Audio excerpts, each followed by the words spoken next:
चोंच वाले कबूतर, इस अमरूद की तरफ देखा ना तो आंखें निकाल के गोटियां खेलूंगी। मेरा अमरूद है ये।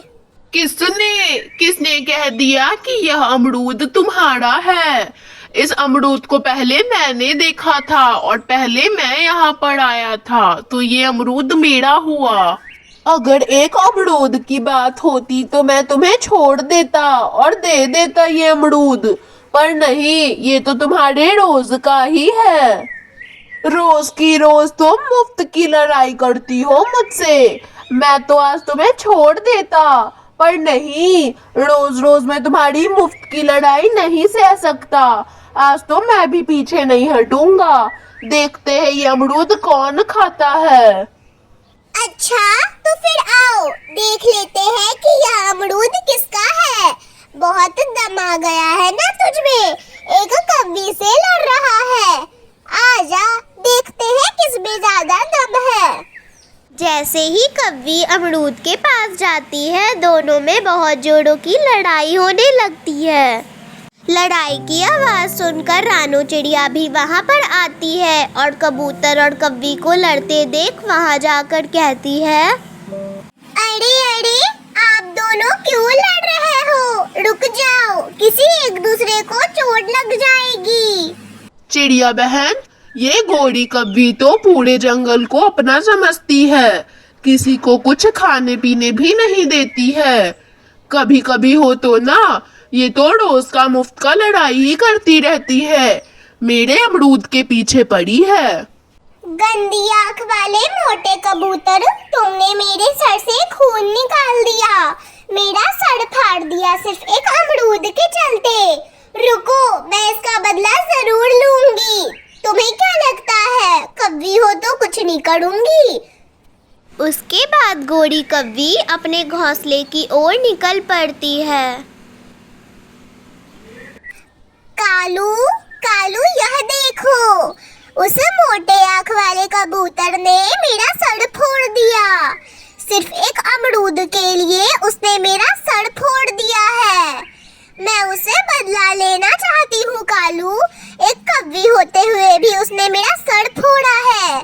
मुझे कुछ तो करना ही पड़ेगा। जब तक उसे चोट नहीं पहुँचेगी तब तक मेरे मन को शांति नहीं मिलेगी। क्या उस मोटे कबूतर की इतनी हिम्मत कि मेरी पत्नी को उसने मारा और उसका सर फोड़ दिया?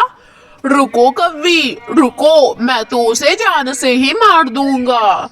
एक काम करता हूँ, मैं अपने मामा जी के पास जाता हूँ और कुछ ना कुछ षड्यंत्र तो रचना ही पड़ेगा उस कबूतर को मारने के लिए। इतनी हिम्मत कि मेरी बीवी को उसने हाथ लगाया और मारा। ऐसा कहकर कालू कौवा अपनी मामा की ओर निकल पड़ता है। कालू कौवा और गोरी कव्वी का बेटा जग्गू कौवा अपनी मम्मी को कहते हुए कहता है, मम्मा, हमें कभी भी एक दूसरे से झगड़ा नहीं करना चाहिए। मेरी स्कूल टीचर मुझे समझाती है कि झगड़ा करने से बातें बढ़ती है, कम कभी भी नहीं होती। आखिर क्या हुआ, कबूतर अंकल तो बहुत अच्छे हैं। जब भी मैं नदी के पास जाता हूँ वे मुझे दाना भी देते हैं और खूब सारा प्यार भी करते हैं। हमें कभी भी एक दूसरे को मारने की प्लानिंग नहीं करनी चाहिए मम्मा। अच्छा, तो तू अब अपनी माँ को सिखाएगा और ताने मारेगा। एक तो उस कबूतर ने मुझे सर पर मारा और ऊपर से तू उसी की साइड ले रहा है। पता नहीं उस गंदी आंख वाले कबूतर ने मेरे बेटे को कैसा मंत्र पढ़ा दिया है। अपने जैसा है तो मेरे बेटे को भी अपने जैसा बना रखा है उस कबूतर ने। अच्छा, सारे बदले वसूल लूंगी उससे।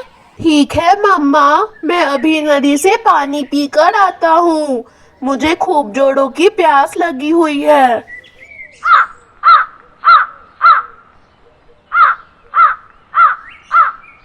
कबूतर अंकल, मुझे आपको एक खबर पहुंचानी थी। आप मेरे सबसे अच्छे अंकल हैं, इसलिए मैं आपको ये सारी बातें बता रहा हूँ। वो अमरूदों के लिए आपका और मेरी मम्मा का लड़ाई हुआ था ना, इस वजह से मम्मा बहुत गुस्से में है और आपसे बदला लेना चाहती है। बदला लेने के लिए पापा और मम्मा प्लान बना रहे हैं कि वे आपको मार देंगे जान से। पापा मामा जी के पास गए हैं प्लान बनाने। कबूतर अंकल आप अपने घर में छिप जाए, जिससे वे लोग आपको नहीं मारेंगे। मुझे पता था कि गोरी कभी ऐसा कुछ जरूर करेगी। हाँ कबूतर भैया, आप एक काम करें, अपने घर में पूरे दिन के लिए छिप जाए और बिल्कुल भी ना निकले अपने घर से। जग्गू बिल्कुल सही कह रहा है।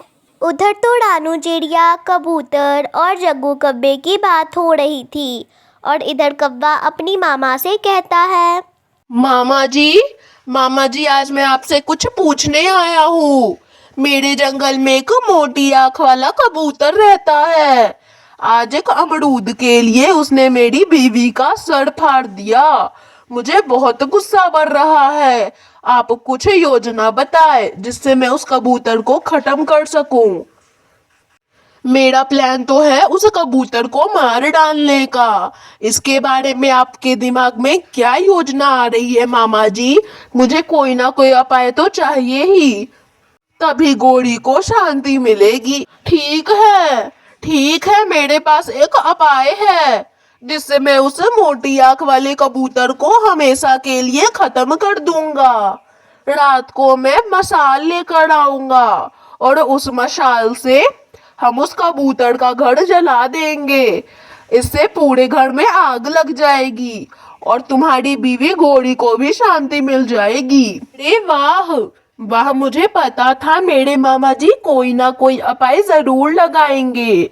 पर मामा जी आप आग लाएंगे कहाँ से? तुम उसकी चिंता ना करो, मैं सारी व्यवस्था कर लूंगा।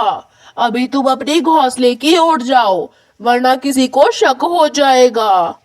उसके बाद कालू कौवा, गोरी कव्वी और अपने घोंसले की ओर निकल पड़ता है। गोरी मैंने मामा जी को सब कुछ बता दिया। मामा जी बोल रहे थे कि वे कल रात को मशाल लेकर आएंगे और कबूतर का घर जला देंगे। अरे वाह, मेरी तो मनोकामना पूरी हो गई। अच्छा वो सब छोड़ो ना कव्वी, मुझे खूब जोरों की प्यास लगी है।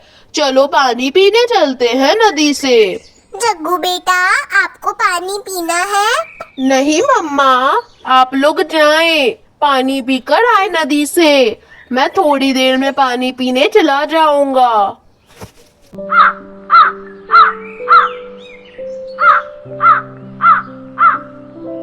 कबूतर अंकल, आप मेरी बात ध्यान से सुने।